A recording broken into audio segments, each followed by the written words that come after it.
तुहाकु तुहा भिजिब ओडिशा आजिठु बढ़िब मौसुमी जनित वर्षार परिमाण 18 ରୁ 20 तारिख पर्यंत राज्यर विभिन्न जिले में प्रबल वर्षा रही। तेबे 18 तारिख बेलू घूर्णिबलय सृष्टि हेबार संभावना रही। एही घूर्णिबलय मौसुमी को सक्रिय करिबारे सहायता करिब, फलरे वर्षारु निस्तान नाही बोली पाणीपाग केन्द्र पक्षरु सूचना दिया जाइछि। एबे दक्षिण ओडिशा रे मौसुमी वायु सक्रिय रही। असह्य गरम और गुळुगुळी भितरे राज्यर अनेक जिले में हेब मौसुमी जनित वर्षा। किछि किछि जिले में टाई टाई खरा गरम और गुळुगुळी अनुभूत हेउथिबा बेले 18 तारिख ठारू बदलिब पाग।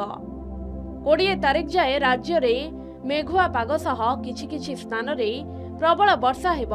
आज मध्य नवरंगपुर, कंधमाल, कलाहांडी, गंजाम, गजपति, रायगड़ा, कोरापुट और मालकानगिरी जिले में प्रबलरू अति प्रबल वर्षा नहीं सतर्कता जारी करा जाइछि।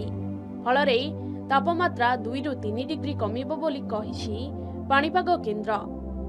मौसुमी रे जेतिकी वर्षा हुए चलित वर्ष ताठारु अधिक वर्षा हेबो बोली अनुमान करा जाउछि, जहा फलरे चाष कार्य भल हेबो बोली आशा रखिछि चाषी।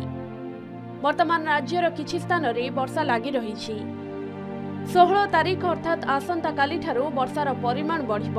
सुंदरगढ़ और केन्दुझर में प्रबलरू अति प्रबल वर्षा हेबो बोली आंचलिक पाणीपाग विज्ञान केन्द्र पक्षरु कुहा जाइछि। ब्यूरो रिपोर्ट, के न्यूज ओडिशा।